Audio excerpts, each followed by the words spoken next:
اللہ کا مہینہ رجب کا مہینہ ہمارے درمیان ہے. آج میں نے آپ کو کچھ باتیں بتانی ہے کہ جو آپ نے رجب میں کرنی ہے. سبحان اللہ. رجب میں ایک رات آتی ہے اور ایک دن آتا ہے جو بڑا ہی مبارک ہے. وہ 27ویں رجب ہے، وہ شب معراج ہے. وہ رات عبادت میں گزارنی ہے اور وہ دن روزہ رکھنا ہے. اس کی فضیلت کیا ہے؟ نبی پاک علیہ الصلوۃ والسلام کا فرمان عالی شان ہے کہ حضرت ابو ہریرہ رضی اللہ عنہ فرماتے ہیں جو کوئی 27ویں رجب کا روزہ رکھے اللہ عز و جل اس کے لیے 60 مہینے کے روزوں کا ثواب لکھے گا. اللہ اکبر.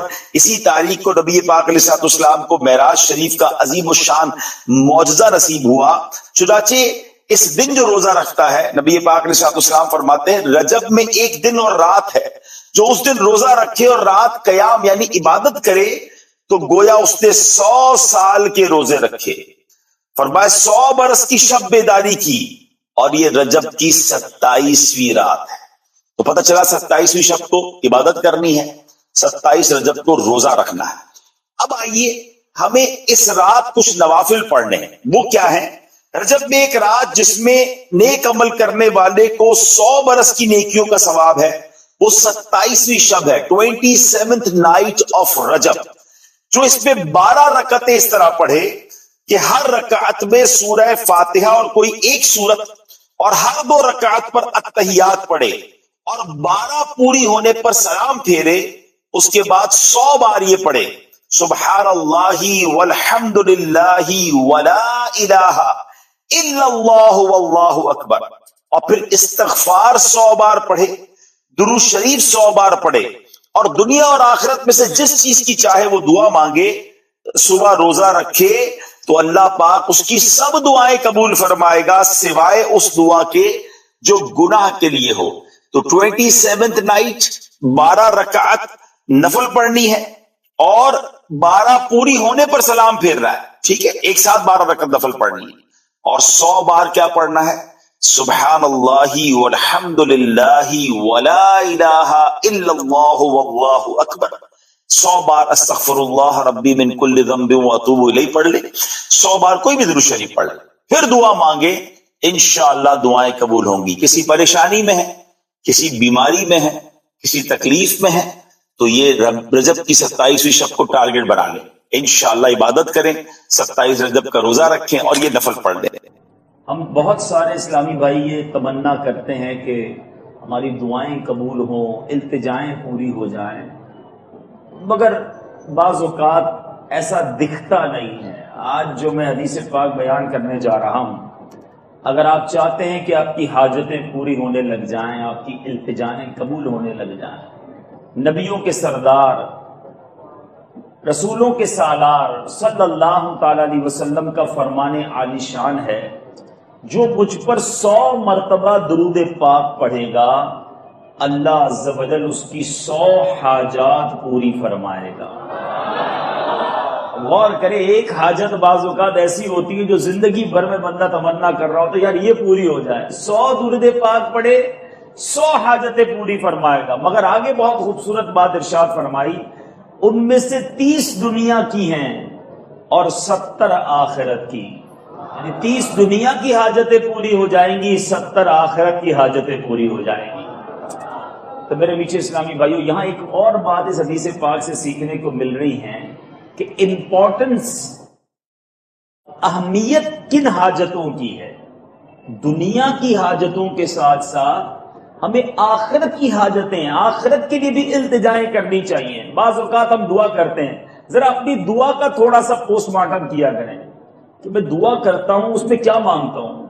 کاروبار میں ترقی، بیماری دور ہو جائے، خوشحالی مل جائے، پیسے زیادہ آ جائیں، نوکری مل جائے، امتحان میں کامیاب ہو جاؤں. ٹھیک ہے، دنیا کی حاجتیں بھی ہم اپنے رب سے ہی مانگیں گے، لیکن ان تمام دعاؤں میں آخرت کا حصہ کتنا ہے؟ یہ غور کرنے والی بات ہے کہ ہم دنیا کے لیے بڑی فکر کرتے ہیں، دنیا میں رہنا کدھر ہے، آخرت اللہ نہ کرے کسی کی برباد ہو گئی تو وہ تو کہیں کا نہیں رہے گا نا. تو ہمیشہ اپنی دعاؤں میں کثرت کے ساتھ آخرت کو شامل رکھیں. نبی پاک علیہ السلام کی اگر دعائیں دیکھیں نا، بڑی مشہور دعا ہے بڑی پیاری دعا ہے، مانگتے رہا کرو. ربنا آتنا فی الدنیا حسنہ وفی الآخرۃ حسنہ وقنا عذاب النار. اب ذرا غور کرے اس دعا میں بھی، اے اللہ میری دنیا اچھی کر دے، میری آخرت بھی اچھی کر دے، اور پھر اگلا حصہ کیا ہے، مجھے جہنم کے عذاب سے نجات عطا فرما. اگر دیکھیں نا تو اس دعا میں 2 بار آخرت کا تذکرہ ہے، آخرت اچھی کرنے کا بھی تذکرہ، جہنم کے عذاب سے بچنے کا بھی تذکرہ. تو ہمیں اپنی دعاؤں میں بھی حصہ آخرت کا رکھنا ہے. بلکہ جب کبھی اولیاء کرام سے، علماء کرام سے، نیک لوگوں سے ملاقات ہو، پھر کون سی دعا کرانی چاہیے؟ ہم کسی سے ملتے بھی ہیں، بڑی مشکل سے کسی بزرگ سے ملاقات ہو جائے، کہتے حضور دعا کر دیں نوکری لگ جائے، حضور دعا کر دیں کاروبار میں برکت ہو جائے، حضور دعا کرے اولاد نہیں تو اولاد مل جائے. اچھا ہے، میں منع نہیں کر رہا، لیکن کیا ہی اچھا یہ نہ ہو کہ یہ بھی دعا کروا لیں، حضور دعا کر دیں میرا ایمان سلامت رہ جائے، میرا اللہ مجھ سے راضی ہو جائے، مجھے اخلاص کی دولت بھی مل جائے، میں بخشا جاؤں، مجھے جنت الفردوس میں بلا حساب داخلہ مل جائے. ارے جب مشکل سے کسی ایسی شخصیت سے رابطہ ہوا ہے کہ جس کا ہمارا حسن ظن ہے کہ دعا قبول ہوگی، تو کیوں نہیں یہ دعا کروا لیتے کہ حضرت دعا کر دے میرا رب مجھ سے راضی ہو جائے. ارے جس سے اللہ راضی ہو گیا اس کی دنیا بھی اچھی ہو جانی ہے، آخرت بھی اچھی ہو جانی ہے. ہماری زندگی میں کبھی کوئی ایسی رات ایسی گزری کہ رات اس لیے نیند نہ آئی ہو کہ قبر کا پیپر آسان ہو جائے، آخرت کے امتحان میں کامیاب ہو جائے. جیسے جیسے طالب علم کا امتحان قریب آتا جاتا ہے اس کی ٹینشن بڑھتی جاتی ہے. میں اور آپ روزانہ قبر کے امتحان کے قریب ہوتے جا رہے ہیں، ہماری تو ایسا لگتا ہے ٹینشن دور ہوتی جا رہی ہے. جتنا بڑے ہوتے جا رہے ہیں، جتنا قبر کے قریب ہوتے جا رہے ہیں، اتنے ہی غافل، اتنی جناب بے حیائی بڑھتی جا رہی ہے، اتنی بے ادبی بڑھتی جا رہی ہے. اپنے آپ سے پوچھو، کیا جس کا امتحان قریب آتا ہے وہ ایسے رہتا ہے؟ تو اپنے اندر یہ فیلنگز پیدا کریں. مطلب جی چاہتا ہے، کبھی کبھی سننے کو یہ جی چاہتا ہے کوئی آ کر یہ کہے کہ حضور دعا کر دیں میں آخرت کے امتحان میں کامیاب ہو جاؤں. یہ دعائیں کیوں نہیں کرواتے ہم؟ خود بھی کریں، رو رو کے کریں. نبی پاک ہماری تعلیم کے لیے کیسی کیسی دعائیں فرماتے. میرے آقا کی بڑی پیاری دعا، ہو سکے تو یاد کر لیں، یا مقلب القلوب ثبت قلبی علی دینک. اب یہ دعا کتنی خوبصورت ہے. اے دلوں کو پھیرنے والے، مقلب القلوب، ہمارے دلوں کو، میرے دل کو اپنے دین پر ثابت قدمی عطا فرما. اب یہ دعا کون کر رہے ہیں؟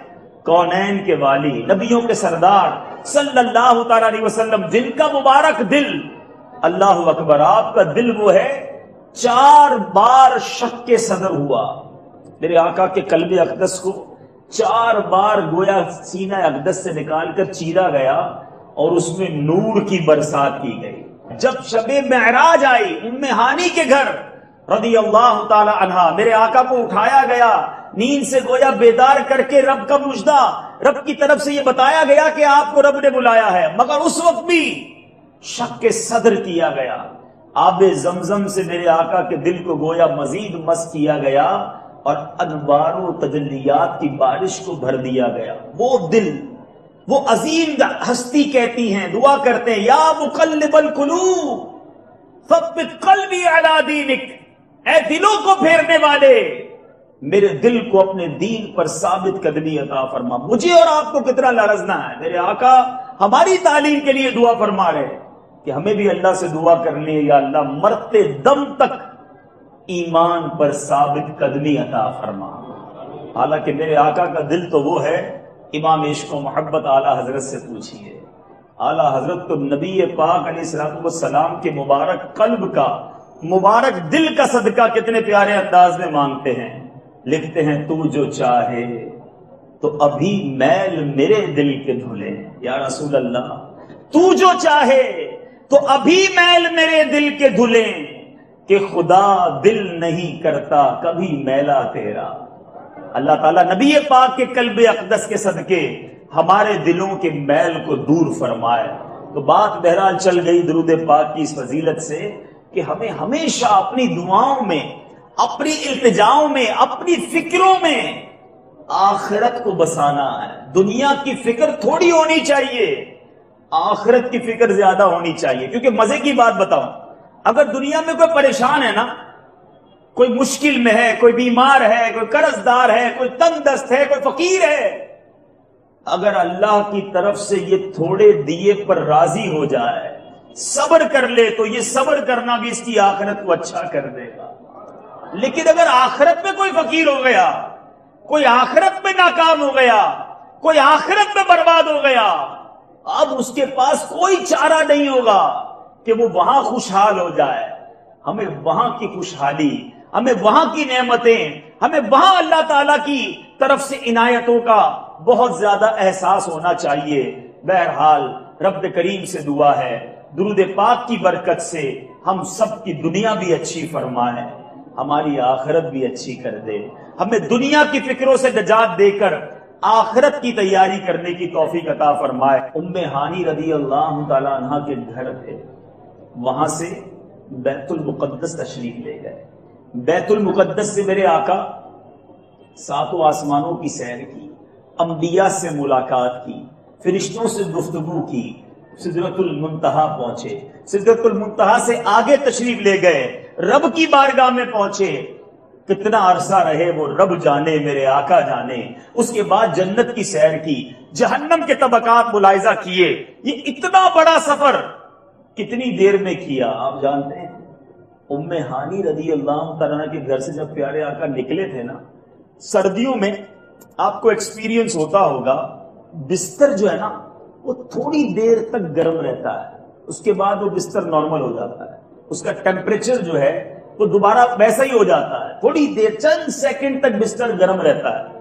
اچھا کنڈی, کچھ پرانے گھروں میں آج بھی کنڈی لگی ہوگی, ورنہ اب تو لاک سسٹم آ گیا ہے, لیکن اگر دروازہ زور سے بند کریں تو کچھ دیر تک کنڈی ہلتی ہے, چند سیکنڈز پھر کنڈی رک جاتی ہے. ایسا ہی ہے اگر آپ وضو کریں تو وضو کا پانی اگر آپ زمین پر وضو کریں تو کچھ دیر تک بہتا ہے, اس کے بعد اس کا بہنا رک جاتا ہے کیونکہ پیچھے سے پانی کی سپلائی نہیں ہوتی.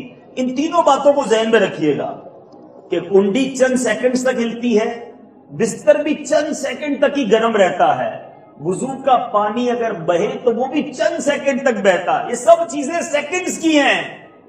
نبی پاک وہ پورا سفر کر کے واپس آئے, کنڈی ابھی بھی ہل رہی, بستر ابھی بھی گرم تھا, وضو کا پانی ابھی بھی بہ رہا تھا. اب آج بھی سائنس حیران ہے, اتنا لمبا سفر, اتنا لانگ پیریڈ, اور یہ سب ویسے کا ویسے ہی کیسے تھا؟ تو عشق کی زبان میں علماء جواب دیتے ہیں کہ بات یہ ہے, اگر میں آپ کی گھڑی کی سوئی جو ہے, گھڑی کا جو سیل ہے وہ نکال دوں تو گھڑی کی ٹک ٹک رک جائے گی نا, دوبارہ سیل لگا دیں تو دوبارہ ٹک ٹک جو ہے وہ چلنا شروع ہو جائے گی. بات یہ ہے کہ اس دن, اس رات جو زمانے کی جان تھی وہ دنیا سے چلی گئی تھی, جب واپس آئے تو زمانے نے پھر چلنا شروع کر دیا. اعلیٰ حضرت سے پوچھو, یہ بات سمجھاتے ہیں, وہ جو نہ تھے تو کچھ نہ تھا, وہ جو نہ ہو تو کچھ نہ ہو, جان ہے وہ جہان کی, جان ہے تو جہان ہے. ارے آقا واپس آئے تو زمانے نے چلنا شروع کیا, زمانہ ادھر ہی رکا ہوا تھا. تو اب بات یہ ہے, اب اعتراض جن کو کرنا ہوتا ہے کہ جناب یہ کیسے ممکن ہے کہ اتنی تھوڑی دیر میں اتنا ٹریول ہو گیا, اتنی تھوڑی دیر میں اتنا سفر ہو گیا. چلیں دو تین مثالیں دے کر پھر چلتے ہیں جنت کے مشاہدات کی طرف. آپ جانتے ہیں دنیا میں کروڑوں اربوں لوگ رہتے ہیں, 7 ارب کے قریب بتایا جاتا ہے اس وقت دنیا کی آبادی ہے. 7 ارب کا مطلب ہوتا ہے 700 کروڑ. ٹھیک ہے, جتنے انسان ہیں دنیا میں بتایا جاتا ہے ہر سیکنڈ یا ہر چند سیکنڈ میں ایک بندہ مر جاتا ہے. ٹھیک ہے, جتنے انسان ہیں سب کی روح قبض کون کرتا ہے؟ ملک الموت, حضرت اسرائیل علیہ السلام. علماء کہتے ہیں جانوروں کی روح بھی آپ قبض کرتے ہیں. تو اب مجھے بتائیں, ابھی کورنگی میں کسی کا انتقال ہوا, اگلے سیکنڈ امریکہ میں انتقال ہوا, اس کے اگلے سیکنڈ افریقہ میں انتقال ہوا, اس کے اگلے سیکنڈ انڈیا میں انتقال ہوا. ایسا بھی ہوتا ہے ایک ہی ساتھ 60-70 لوگ مر جاتے ہیں. کوئی زلزلہ آتا ہے, طوفان آتا ہے, ٹرین کا حادثہ ہوتا ہے, اتنے سارے لوگوں کی روح اتنی جلدی میں حضرت ملک الموت کیسے قبض کرتے ہیں؟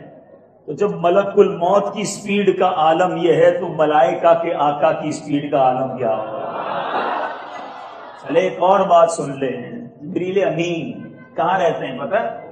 فرشتوں کے آقا کدھر رہتے ہیں؟ سدرۃ المنتہا، یہ ساتوں آسمان سے اوپر ہے۔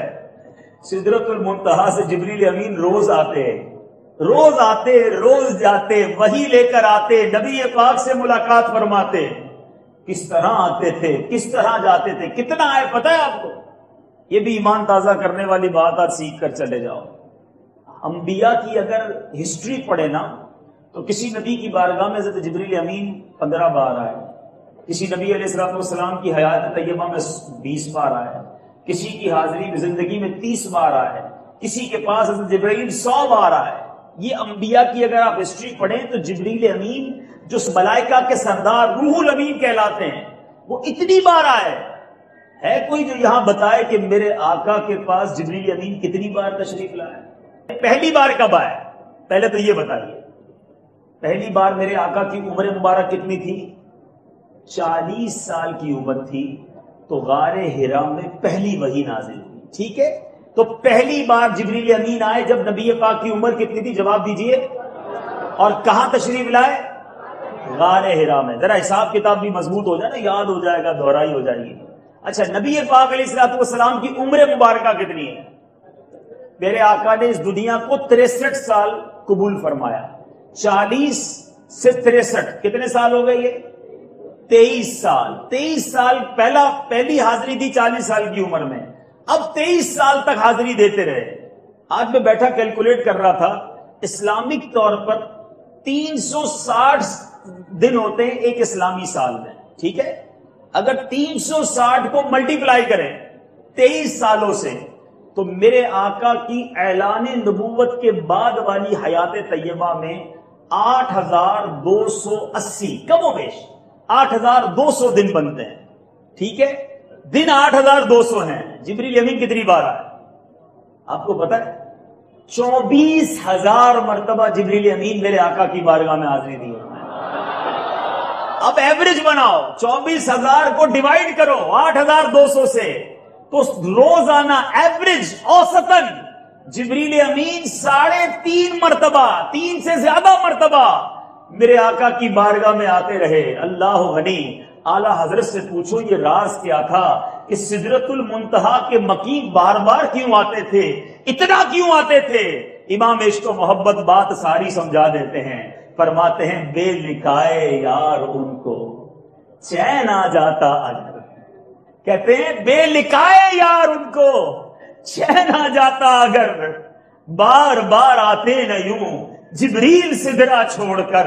ارے بات یہ تھی آقا کو دیکھ لیا تھا، اب چین ہی نہیں آتا تھا، نبی پاک سے ملے بغیر قرار نہیں آتا تھا۔ ارے سدرۃ المنتہا سے جبریل امین اسی لیے بار بار آیا کرتے تھے۔ مجھے بتاؤ، ملائکہ کے سردار جبریل امین روزانہ 3 بار، ارے 3 سے زیادہ بار 7 آسمانوں سے اوپر ہو کر واپس آتے، پھر جاتے، پھر آتے، پھر جاتے۔ جبریل امین کی یہ رفتار تھی تو جبریل کے آقا کی رفتار کا عالم کیا ہوگا؟ چلو اب ایک اس کی لاجک جو ہے، ایک اور دلیل قرآن پاک سے سن لیتے ہیں تاکہ مزید ایمان مضبوط ہو جائے اور کسی قسم کے وسوسے کو جگہ نہ ملے۔ سبحان اللہ۔ حضرت سلیمان علیہ نبینا علیہ الصلوۃ والسلام، آپ نے اپنے رفقا کے ساتھ آپ بیٹھے تھے اور فرمایا کہ ملکہ بلقیس آ رہی ہے اور یمن سے آ رہی ہے، تو اب ملکہ بلقیس کا تخت بھی لانا ہے۔ اب کیسے لانا ہے؟ تخت پہلے کتنا بڑا تھا سن لو، وہ تخت تھا 80 گز لمبا، 40 گز چوڑا تخت۔ اب یہ لانا ہے۔ اتنے بڑے تخت کے لیے تو کوئی پانی کا جہاز کرنا پڑتا۔ اچھا، لانا بھی، اس تخت کے اوپر ہیرے جواہرات اس کے تخت کے چاروں طرف لگے ہوئے تھے، بڑے بڑے گارڈز، بڑے بڑے اس کو سنبھالنے والے موجود تھے، ان سے بغیر اجازت، ان کی اجازت نہیں لینی تھی، وہ تخت لے کر آنا تھا بس۔ اب پہلے تو ان سے جو بھی مقابلہ کرنا پڑتا، پھر اس تخت کو کسی جہاز میں لوڈ کرنا پڑتا، ایک کنٹری سے دوسری کنٹری آج بھی مہینوں میں سفر ہوتا ہے، مگر حضرت سلیمان فرماتے ہیں ملکہ بلقیس کا تخت یہاں لانا ہے۔ ایک جن جو تھا آپ کے ساتھ بیٹھا تھا جنوں میں سے، کہتا ہے میں آپ کی مجلس کے برخاست ہونے سے پہلے اس تخت کو یہاں پر حاضر کر دوں گا۔ مجلس کا وقت بتایا جاتا ہے ظہر میں برخاست ہونی تھی اور یہ صبح کا وقت تھا، یعنی صبح سے لے کر ظہر میں یہ تخت ادھر آ جائے گا۔ سلیمان علیہ السلام فرماتے ہیں اس سے پہلے یہ تخت ادھر چاہیے۔ اب وہاں ایک ایسا بندہ موجود تھا جس کے پاس کتاب کا علم تھا، تفاسیر میں ان کا نام لکھا آصف بن برقیہ۔ انہوں نے کیا کہا، میں اسے حضور میں حاضر کر دوں گا ایک پل مارنے سے پہلے، حضور آپ کے پلک جھپکنے سے پہلے یہ تخت یہاں موجود ہوگا۔ اور ایسا ہی ہوا، اس نے بات کو ختم کیا اور وہ تخت حاضر تھا۔ اب میں قرآن پاک کی بات کر رہا ہوں، قرآن کہتا ہے ایسا شخص جس کے پاس کتاب کا علم تھا، پلک جھپکنے میں وہ تخت حاضر کر دیا۔ آصف بن برقیہ نبی نہیں تھے، حضرت سلیمان علیہ نبینا علیہ الصلوۃ والسلام کی امت کے ایک فرد تھے۔ ارے حضرت سلیمان کے امتی کا عالم یہ ہے، تو سلیمان کے آقا، نبیوں کے آقا صلی اللہ تعالی علیہ وسلم اگر پلک جھپکنے میں سدرۃ المنتہا ساتوں آسمانوں کی سیر کر کے رب سے ملاقات کر کے بیت المقدس کی نماز کی امامت کر کے واپس تشریف لے آئیں تو یہ کوئی عقل سے بڑا بات نہیں ہے، میرے آقا کی شان ہے، رب کی عطا ہے۔ تو بہرحال میٹھے اسلامی بھائیوں، بات یہی ہے کہ زیادہ لاجک تلاش کرنا، زیادہ عقل کے گھوڑے دوڑانا یہ ہر جگہ اچھا نہیں ہوتا۔ پنجابی لوگ بڑی پیاری بات کبھی کبھی کہتے ہیں اسی منن والے ہیں، سوچن والے نہیں ہیں۔ تو معراج کے واقعے کو ماننے والے بن جاؤ، ہر بات میں سوچ نہیں اپنانی، بس یہ یقین ہے کہ اللہ نے اپنے محبوب کو وہ مقام دیا جو کسی کو نہ دیا، وہ مرتبہ دیا جو دنیا میں کسی کو نہ دیا۔ ارے غلام، ہمارے لیے تو سعادت کی بات ہے کہ اور بھی نبیوں کے امتی گزرے ہیں، ہمارے مولا نے ہمیں مصطفیٰ کریم علیہ الصلوۃ والسلام کا امتی بنا دیا، ایسے آقا کا امتی بنایا جن کو اتنا بڑا مقام دیا۔ مقام کیسا دیا سنو، امام عشق و محبت اعلی حضرت لکھتے ہیں وہ خدا نے ہے مرتبہ تجھ کو دیا، نہ کسی کو ملے نہ کسی کو ملا، وہ خدا نے ہے مرتبہ تجھ کو دیا، نہ کسی کو ملے نہ کسی کو ملا، کہ کلام مجید نے کھائی شہا، تیرے شہر و کلام و بقا کی قسم، تیرا مسند ناز عرش بری۔ ذرا دیکھو تو صحیح، آقا کے بیٹھنے کی جگہ، لوگ کہتے ہیں وہ بہت بڑا آدمی ہے، اس کے پاس بہت بڑا گھر ہے، وہ بڑی اونچی جگہ پر بیٹھتا ہے، بڑی نمایاں جگہ پر بیٹھتا ہے۔ ارے میرے آقا کو رب نے مسند بھی عطا کی تو عرش بری عطا کر دیا، تیرا مسند ناز عرش بری، تیرا محرم راز روح امین، تو ہی سرور ہر دو جہاں ہے شہا، تیرا مثل نہیں ہے خدا کی قسم۔ کیا مرتبہ میرے آقا کو رب نے عطا کیا۔ ارے ایسا مرتبہ، علماء کہتے ہیں بات یہ ہے، شہادت جو ہے نا، شہادت کی تکمیل کب ہوتی ہے، یعنی کسی چیز کی گواہی کی تکمیل کب ہوگی؟ آپ کو کوئی گاڑی لینی ہے، کوئی مکان لینا ہے، کوئی کپڑا خریدنا ہے، یا تو آپ خود جا کر دیکھیں گے یا اپنے کسی دوست کو کہیں گے یار جا کر دیکھ لو، وہ دیکھ کر کہے گا میں نے دیکھ لیا بالکل ٹھیک ہے لے لو۔ گواہی کب کمپلیٹ ہوگی؟ یا خود دیکھیں یا کسی دیکھنے والے سے سن لے کہ ہاں اس نے دیکھا ہے۔ اب معاملہ یہ ہے کہ حضرت آدم علیہ السلام سے لے کر انبیاء آتے رہے، سب گواہی دیتے رہے اشہد ان لا الہ الا اللہ، اللہ ایک ہے، اللہ پر ایمان لے آؤ، لوگوں کو ایمان کی دعوت دیتے رہے۔ کسی نبی نے بھی رب کو نہیں دیکھا تھا، سب کہتے رہے اللہ ایک ہے، دیکھا کسی نے نہیں تھا۔ ارے شہادت کی تکمیل کے لیے ضروری تھا کہ کائنات میں کوئی ایک تو ایسا ہوتا جس نے رب کو دیکھا، اور یہ شان ملی ہمارے آقا علیہ الصلوۃ والسلام کو کہ رب نے بلایا، اپنا دیدار کروایا، اور میرے آقا نے اب دنیا کو کہا کہ ہاں میں نے دیکھا ہے اللہ ایک ہے، تم بھی گواہی دے دو اللہ ایک ہے۔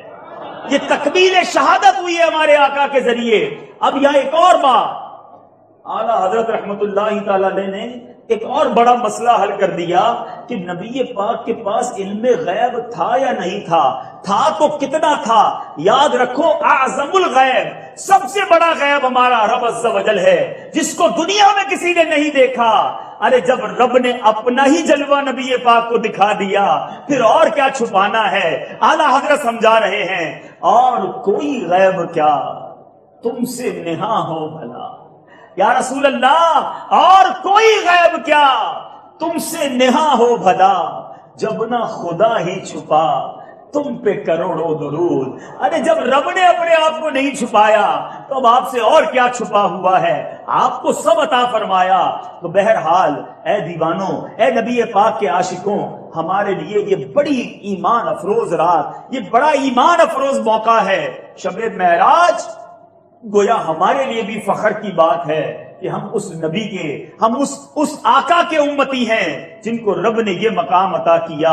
ہمیں شکر بھی ادا کرنا چاہیے، ہمیں خوشی بھی منانی چاہیے، اور اپنی محبتوں کو اور بڑھانا چاہیے۔ اب چلتے ہیں کچھ جنت کے مشاہدات۔ سبحان اللہ، میرے آقا علیہ الصلوۃ والسلام جنت میں بھی تشریف لے گئے۔ اعلیٰ حضرت لکھتے ہیں نا، عروج پر ہے خلد کا ستارہ کہ کس کمر کے قدم لگے تھے۔ گویا آج جنت بھی جو ہے وہ جھوم رہی تھی کہ وہ آقا تشریف لانے والے ہیں جو مالک جنت بھی ہیں، اور جنت کے گویا یوں سمجھیے کہ اور حسن میں اضافہ ہو گیا۔ دراصل بات یہ ہے کہ جس جنت میں میرے آقا تشریف لے گئے نا، اس کا رنگ و روغن پتہ ہے کیا چیز ہے؟ اس کا کلر کس چیز سے بنا؟ پوچھو اعلیٰ حضرت سے۔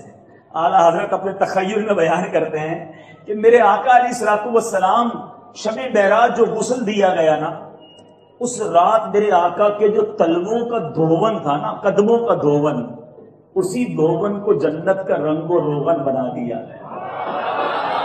مفتی عالمین مصطفیٰ رضا خان صاحب، بہار جاں فضا تم ہو، نسیم گل ستا تم ہو، بہار باغ رضواں تم سے ہے، زیب جنا تم ہو۔ یہ بہار باغ رضواں کیا ہے؟ رضوان ہے جنت کے وہ داروغہ، وہ جنت کے یوں سمجھیے گیٹ پر موجود وہ فرشتے جو جنتیوں کو جنت میں داخلے کی اجازت دیں گے، ان کا نام حضرت رضوان ہے۔ مفتی اعظم لکھتے ہیں کہ بہار باغ رضواں تم سے ہے، آقا زیب جنا تم ہو، جنت کی ساری خوبصورتیاں آپ کے قدموں سے ہیں۔ ایک اور جگہ اعلیٰ حضرت لکھتے ہیں، جنت ہے ان کے جلووں سے جویائے رنگ و بو۔ بڑی پیاری بات ہے، تھوڑی غور کرو گے نا تو ایمان تازہ ہو جائے گا۔ کہتے جنت ہے ان کے جلووں سے جویائے رنگ و بو، اے گل میرے گل سے ہے گل کو سوال گل۔ ایک ہی لائن میں 4 بار لفظ گل استعمال کیا ہے، اور کمال بات کر گئے کہ بات یہ ہے کہ جنت کو اگر خوبصورتی چاہیے نا تو نبی پاک کے جلووں کی خیرات مانگتی ہے۔ اے گل میرے گل سے ہے گل کو سوالے گل۔ اعلیٰ حضرت جنت سے بات کر رہے ہیں، جنت اگر تجھے خوبصورتی چاہیے تو میرے آقا یعنی میرے گل سے خوبصورتی کی طلب کر لے، تو تیری بھی خیرات جو ہے تیری خوبصورتی میں اضافہ ہو جائے گا۔ شب معراج میرے آقا کا گزر ایک ایسی وادی سے ہوا جہاں ٹھنڈی پاکیزہ اور خوشبودار ہوائیں چل رہی تھی۔ آپ نے بھی ایک آواز سنی، فرمائے جبریل یہ ٹھنڈی پاکیزہ خوشبودار ہوا کیا ہے؟ سنو اے جنت کے مشتاقوں، غور سے سنو۔ عرض کی یہ جنت کی آواز ہے۔ میرے آقا نے جنت کی آواز سنی، وہ یہ کہہ رہی ہے کہ اے میرے رب عز و جل، مجھ میں رہنے والے لوگوں کو میرے پاس بھیج دے، ان کو جن کا تو نے مجھ سے وعدہ کیا ہے۔ بے شک میرے اندر خوشگوار خوشبوئیں، ریشم کے عمدہ کپڑے اور بے مثال چیزیں، موتی، مونگے، سونا، چاندی اور آفتابے یعنی ڈھکن والے برتن، پھل، شہد، پاکیزہ شراب اور دودھ بہت زیادہ ہے، لہذا ان کو میرے اندر بھیج جن کا تو نے مجھ سے وعدہ کیا ہے۔ اللہ عز و جل نے اس سے کیا فرمایا؟ سنو اتنی نعمتیں ہیں۔ ابھی تھوڑے دنوں پہلے میں ملک میں تھا، اسلامی بھائیوں سے بات ہو رہی تھی، ایسی نعمتیں دنیا میں بن گئی ہیں۔ سائنس کے دور میں ایک جملہ کہا جاتا ہے کہ سائنس اب اتنی ترقی کر گئی ہے، آپ سوچیں کیا چاہیے سائنس وہ حاضر کر دیتی ہے. جیسی سہولت والی گاڑی چاہیے ویسی گاڑی، جیسا گھر ویسا گھر، جیسی ٹیکنالوجی چاہیے وہ مل جاتی ہے. اللہ نے جنت ایسی بنائی ہے سبحان اللہ. روایتوں کے الفاظ ہیں کہ نہ کسی گمان کا خیال گزرا، نہ کسی نے دیکھا، نہ کسی نے سنا، نہ کسی کا گمان گزرا. اللہ کی جنت ایسی ہے، وہاں کی نعمتیں ایسی ہیں جن کا امیجنیشن بھی نہیں کیا جا سکتا، جن کے بارے میں سوچا بھی نہیں جا سکتا. اب سنو جنت کس کو ملے گی. اللہ عز و جل نے ارشاد فرمایا، اس جنت سے فرمایا ہر مسلمان مرد و عورت جو مجھ پر میرے رسولوں پر ایمان لائے، نیک عمل کرے، نیز کسی کو میرا شریک اور برابر نہ ٹھہرائے، وہ تیرے لیے ہے. اور جو مجھ سے ڈرے میں اسے امن دوں گا، جو مجھ سے سوال کرے میں اسے عطا کروں گا، جو مجھے قرض دے. اللہ کو قرض کون دے سکتا ہے؟ فرمایا جو مجھے قرض دے، یعنی صدقات واجبات و نافلہ ادا کرے میں اسے جزا دوں گا، جو مجھ پر توکل کرے میں اسے کفایت کروں گا. اور میں اللہ ہوں، میرے سوا کوئی معبود نہیں، میں وعدہ خلافی نہیں کرتا. بے شک ایمان لانے والے کامیاب ہوئے. اس کے بعد اللہ عز و جل نے اپنے پاک کلام میں سے سورہ مومنون میں کامیاب مومنین کی صفات بیان فرمائی تو جنت بولی میں راضی ہوں. جنت میں داخل ہونے والوں کی لسٹ مل گئی ہمیں. آج دنیا میں ذرا غور کر لیں میں اور آپ زندگی کیسی گزار رہے ہیں.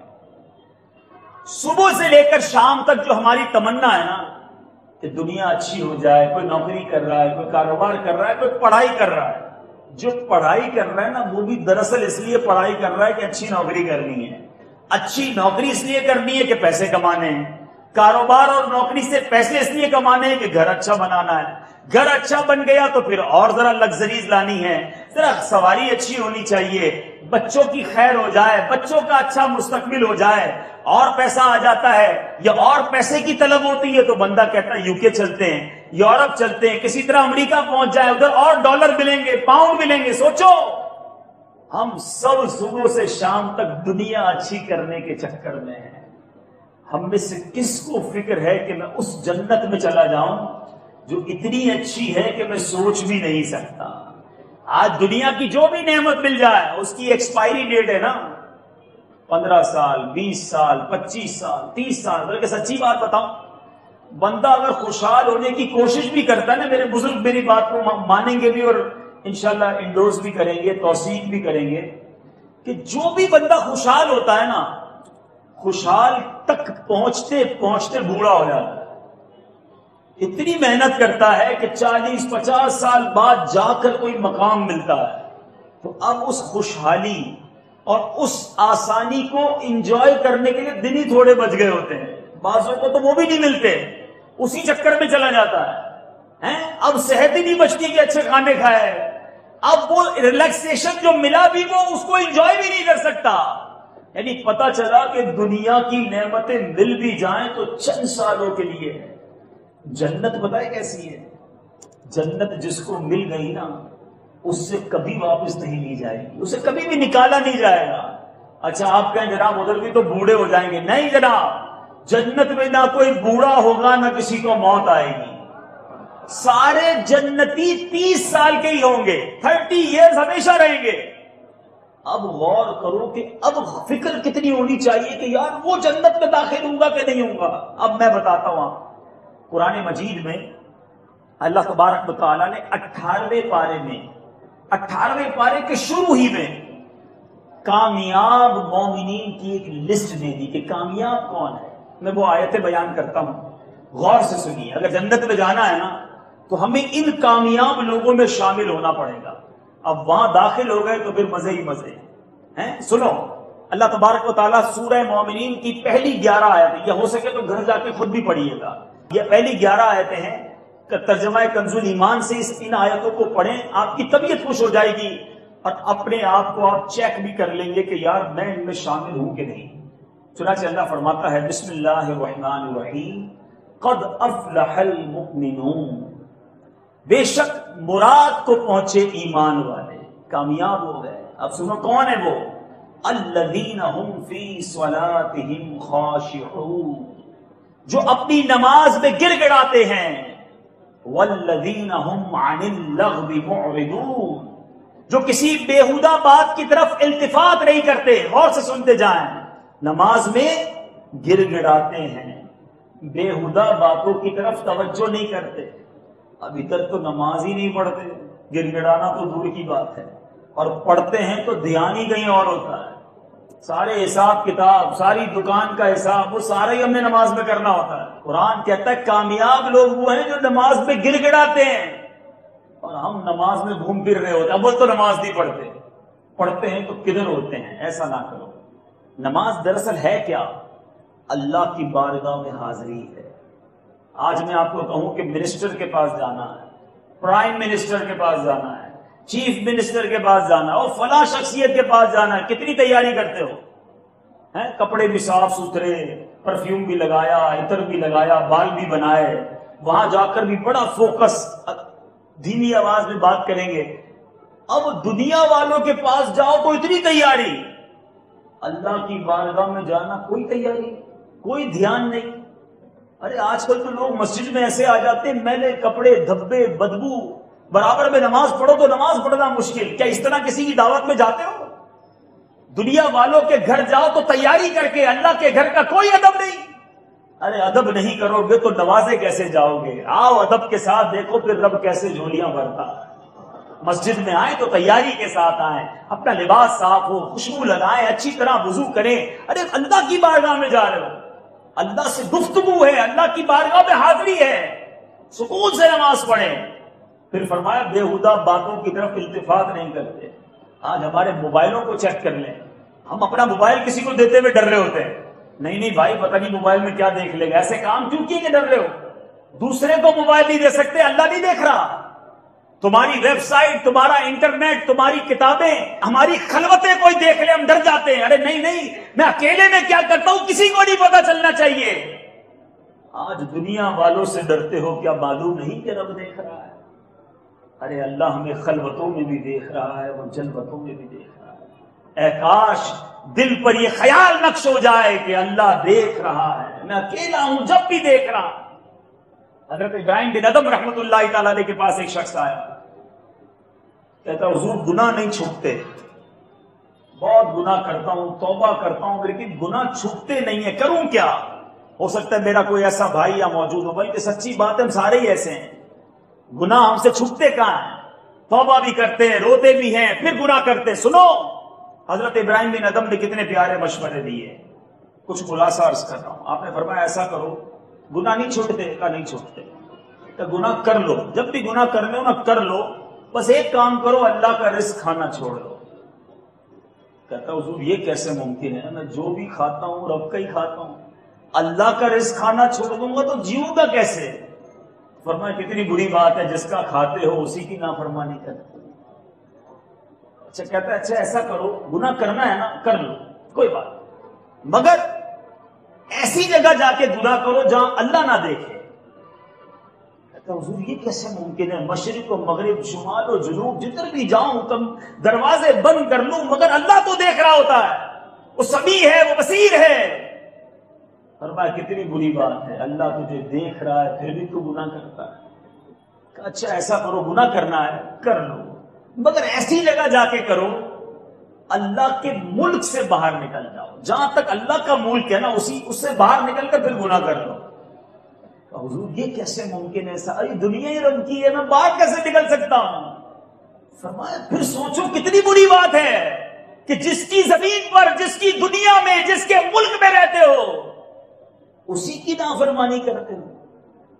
کہ اچھا ایسا کرو، گناہ کرنا ہے کرو، مگر جب موت کا وقت آ جائے نا گناہ کرتے کرتے، کیونکہ موت کا وقت تو کسی بھی وقت آ سکتا ہے، اگر تم گناہ کر رہے ہو اور ملک الموت آ جائے تو ان کو کہنا میں ابھی میری روح قبض نہ کرے، میں گناہ کر رہا ہوں، توبہ کر لوں پھر روح قبض کرنا.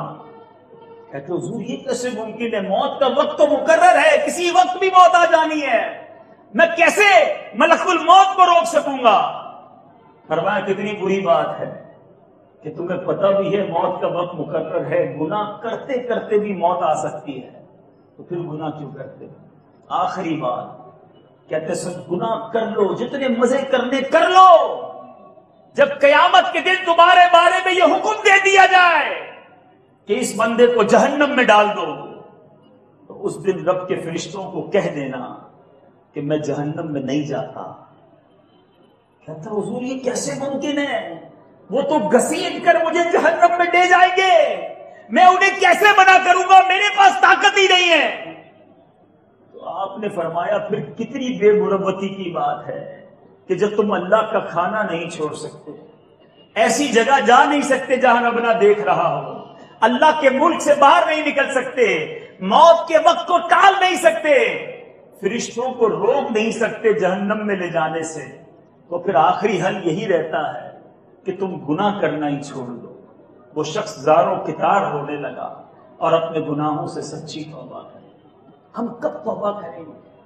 کب تک اپنے آپ کو دھوکہ دیتے رہیں گے؟ میرے پیچھے اسلامی بھائیوں ذرا غور کریں، کتنے گناہ کر لیے، ہر بار یہ سوچتے ہیں کہ اب نہیں کروں گا، اب نیک بن جاؤں گا، اب توبہ کر لوں گا۔ ارے اب تو رجب کا مہینہ بھی جانے والا ہے، تھوڑے دنوں بعد شب برات آنے والی ہے، جب میرے اور آپ کے اعمال نامے اللہ کی بارگاہ میں پیش ہونے ہیں، اس دن ہم کیا منہ دکھائیں گے؟ سنو، قرآن آگے کہتا ہے والذین هم للزکاۃ فاعلون، وہ کہ زکات دینے کا کام کرتے ہیں۔ آج لوگ اپنی زکات پوری ادا نہیں کرتے، وہ غور سے سنیں کہ زکات دینے والا کامیاب لوگوں میں شامل ہے، اور زکات نہ دینے والے کو اس کے مال ہی کے ذریعے عذاب دیا جائے گا، اس کا مال دنیا میں بھی برباد ہو جانا ہے، آخرت میں بھی یہ مال اس کے لیے سانپ اور بچھو بن جانا ہے۔ پراپر طریقے سے، صحیح طریقے سے اپنی پوری زکات ادا کیجئے۔ آگے قرآن کہتا ہے والذین هم لفروجہم حافظون، اور وہ جو اپنی شرمگاہوں کی حفاظت کرتے ہیں۔ آج جو بدکاریاں کرتے ہیں، آج جو بےہودہ باتیں کرتے ہیں، آج جو بےہودہ مناظر دیکھتے ہیں، آج بدکاری کے اڈے ہمارے شہروں میں بننے لگ گئے۔ آج جو بیرون ملک جاتا ہے وہ سمجھتا ہے مجھے دنیا میں کوئی دیکھنے والا نہیں، رہنے والا پاکستان کا ہوں، اب تو یورپ میں ہوں نا، اب تو دبئی میں ہوں، اب تو فلاں ملک میں ہوں، جو کرنا ہے کر لو۔ آج جو کرنا ہے کر لو، کل کیسے جواب دو گے؟ زنا کرنے والے، بدکاری کرنے والوں کے عذاب نبی پاک نے معراج کی شب دیکھے ہیں کہ ان عورتوں کو، ان مردوں کو کس طرح عذاب میں مبتلا کیا گیا۔ خدا کے واسطے یہ بےہودگی نہ کرنا، اس بے حیائی کے قریب نہ جانا۔ اگر کسی میرے بھائی کی عادت رہی ہے، ارے آج دن ہے، آج اپنے رب سے سچی توبہ کر لو، وہ کریم سچی توبہ کرنے والے کی توبہ قبول فرماتا ہے، ان کے گناہوں کو معاف کر دیتا ہے۔ قرآن کہتا ہے جو اپنی شرمگاہوں کی حفاظت کرنے والے ہیں وہ کامیاب لوگ ہیں۔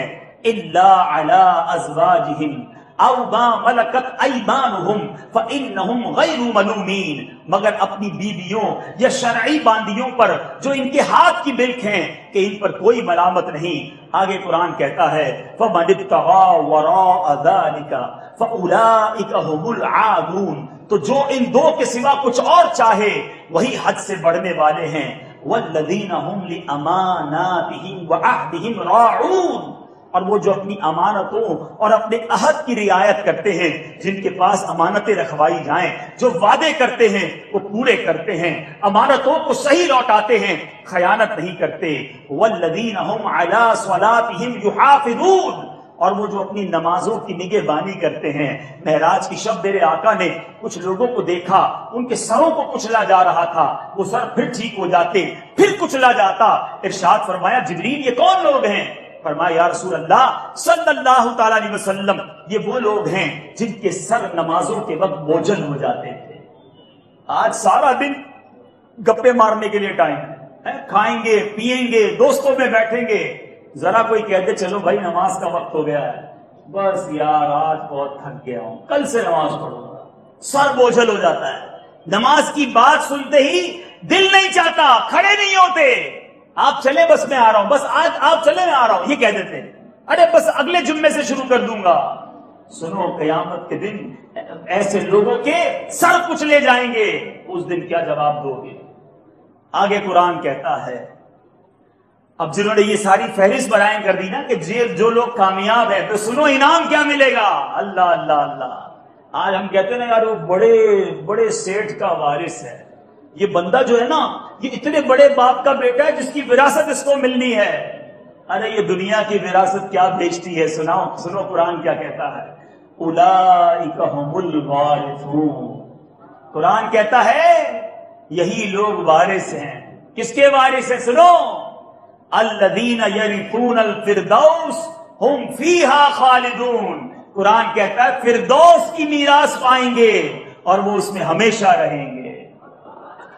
اور فردوس کی سب سے اعلیٰ جنت، اللہ اللہ، نبی پاک علیہ الصلوۃ والسلام فرماتے ہیں جنت پہ 100 درجے ہیں، 2 درجوں کے درمیان اتنی مسافت ہے جتنی آسمان اور زمین کے درمیان ہے۔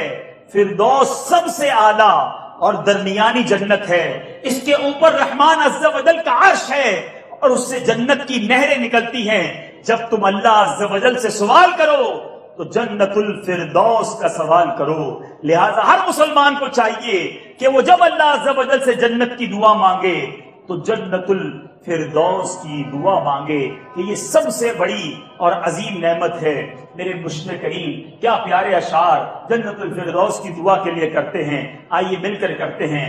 یا خدا میری مغفرت فرما، باغ فردوس مرحمت فرما، مصطفیٰ کا وسیلہ توبہ پر تو عنایت مداومت فرما، موت ایمان پہ دے مدینے میں اور محمود عاقبت فرما، آمین بجاہ النبی الامین صلی اللہ علیہ وسلم۔ میٹھے میٹھے اسلامی بھائیوں، اب آخر میں عرض یہی ہے، آپ نے قرآن کی آیتوں کے ذریعے بھی سن لیا کہ جنت کی میراث ملنی کس کو ہے۔ کامیاب لوگ کون ہیں؟ نماز پڑھنے والے، خشوع و خضوع سے پڑھنے والے، زکوٰۃ ادا کرنے والے، بیہودہ باتوں سے بچنے والے، بدکاریوں اور بے حیا معاملات سے بچنے والے۔ انشاءاللہ جنت ان کے لیے ہے، اور جنت کی نعمتوں کی بات تو کیا ہی نرالی ہے، ہم سوچ بھی نہیں سکتے۔ رب نے ایسی جنت میں نعمتیں تیار کر رکھی ہیں، آؤ آج سے جنت کی تیاری کرتے ہیں۔ اللہ اللہ اللہ تبارک و تعالیٰ فرماتا ہے میرا بندہ مجھ سے جیسا گمان رکھے میں اس کے ساتھ ویسا ہی ہوں، یہ بخاری شریف میں ہے۔ آؤ اچھا گمان کرتے ہوئے سچی توبہ کی نیت کرتے ہیں، اپنے رب پر سچا بھروسہ کر کے اپنے رب کی بارگاہ میں سر کو جھکا دیتے ہیں۔ ایک روایت آخر میں سناتا ہوں، ایمان تازہ ہو جائے گا۔ مروی ہے کہ ایک اعرابی نے بارگاہ رسالت میں حاضری دی اور عرض کی یا رسول اللہ صلی اللہ تعالی علیہ وسلم، مخلوق کا حساب کون لے گا؟ مخلوق کا حساب کون لے گا؟ ارشاد فرمایا اللہ عز و جل۔ اس نے عرض کی کیا وہ گویا خود ہی حساب لے گا؟ اللہ ہی واقعی اللہ خود حساب لے گا؟ میرے آقا نے فرمایا ہاں۔ تو وہ اعرابی مسکرا دیے، وہ جو اعرابی تھا وہ مسکرانے لگ گیا۔ پیارے آقا علیہ السلام نے مسکرانے کی وجہ پوچھی کہ مسکرا کیوں رہے ہو؟ اللہ اللہ، دیکھو رب پر بھروسہ۔ وہ کہتے ہیں ان الکریم اذا قدر عفا واذا حاسب سامح۔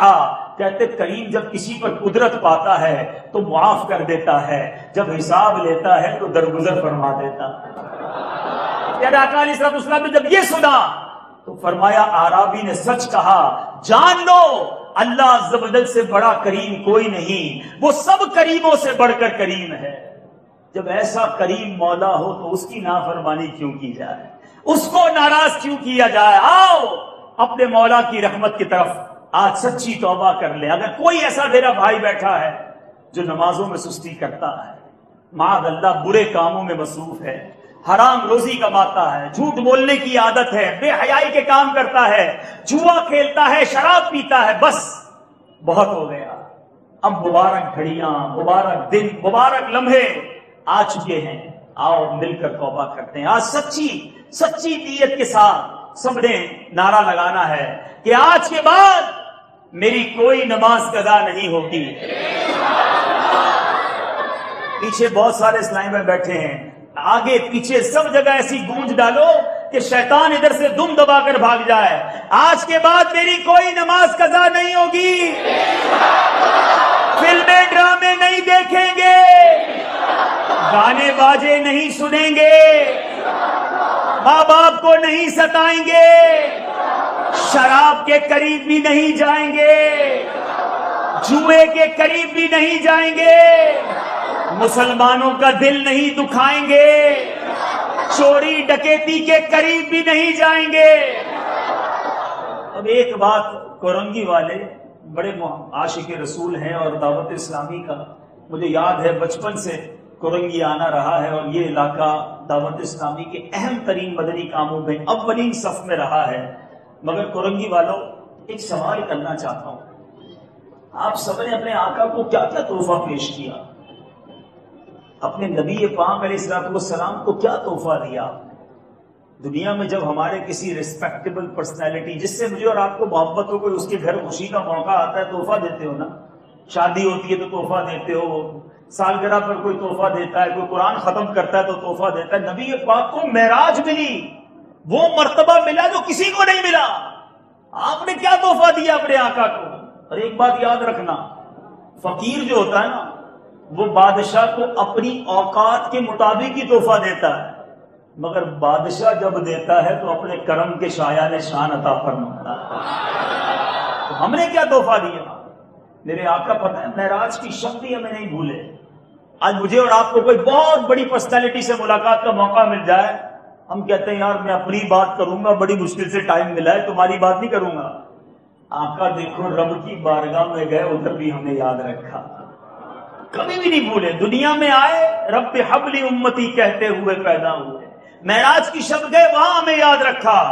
قبر انور میں اتارا گیا، ادھر بھی ہمیں پکارتے رہے۔ آج بھی علماء کہتے ہیں مزار میں میرے آقا روضہ انور میں اپنی گناہگار امت کو یاد کر رہے ہیں۔ اے غلاموں، تمہیں تمہارے آقا نہیں بھولے، کہیں ایسا تو نہیں کہ تم بھول گئے۔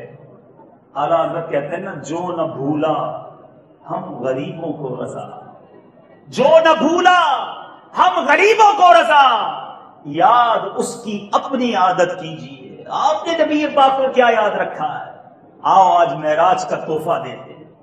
اگر جس کے چہرے پر داڑھی نہیں ہے، آج اپنے نبی پاک کو یہ تحفہ دے دو کہ آقا آپ کی معراج کی خوشی میں، آپ کی سنت میں چہرے پہ سجانے لگا ہوں، جو اس کی راہ میں رکاوٹیں آئیں وہ بھی آپ کرم فرما دیں۔ اور یاد رکھو قبر میں نبی پاک سے ملاقات ہونی ہے نا۔ اور میرے آقا داڑھی والے ہیں، داڑھی والے آقا سے ملاقات بغیر داڑھی والے چہرے کے ساتھ کرو گے؟ اپنے آپ سے پوچھ لو، کیسے منہ دکھاؤں گا؟ اچھا ایک نیت سارے کرتے ہیں نا کہ قبر میں داڑھی لے کر جائیں گے۔ قبر میں کون کون داڑھی لے کے جائے گا؟ ذرا ہاتھ اٹھائیں، ہاتھ اٹھائیں۔ اچھا اب مجھے بتائیں کس کو پتا ہے قبر میں کب جاؤں گا؟ جس کو پتا ہے وہ ہاتھ اٹھائے۔ قبر میں کب جاؤں گا کس کو پتا ہے؟ ایک بھی نہیں ہے جس کو پتا ہے۔ تو جب نیت یہ ہے کہ قبر میں داڑھی لے کر جانی ہے، قبر میں کب جانا ہے یہ پتا نہیں ہے، تو پھر آج ہی داڑھی رکھ لو نا بھائی، آج ہی رکھ لو، تاکہ قبر میں تو داڑھی لے کر جاؤں نا، آقا کو چہرہ کیسے دکھاؤں گا؟ تو میں کسی پر کوئی فورس نہیں کر رہا، میں آپ کے دل کے دروازے پر، ایک عاشق رسول کے دل کے دروازے پر دستک دے رہا ہوں کہ اپنا چہرہ دیکھ لو اور آج اپنے آقا کو معراج کا تحفہ پیش کر دو۔ کیا معلوم آج آپ کی یہ نیت میرے آقا کو ایسی پیاری لگے، آج رات ہی اپنا جلوہ ہی دکھا دیں گے، آج خواب میں ہی ان کا دیدار ہو جائے۔ اب داڑھی والا کہہ رہا ہوگا یار میں کیا تحفہ دوں، میں نے تو پہلے ہی داڑھی رکھ لی۔ چلو سر پہ امامہ نہیں تو امامے کا تحفہ دے دو۔ امامے والا کہہ رہا ہے میں کیا تحفہ دوں، امامہ بھی رکھ لیا، داڑھی بھی رکھ لی، چلو آپ 12 دن کے مدنی قافلے، 30 دن کے مدنی قافلے کا تحفہ، ہر کوئی اپنے حساب سے دینا ہے۔ کیا پیش کریں جانا، کیا چیز ہماری ہے، کیا پیش کریں جانا، کیا چیز ہماری ہے، یہ دل بھی تمہارا ہے، یہ جان بھی تمہاری ہے۔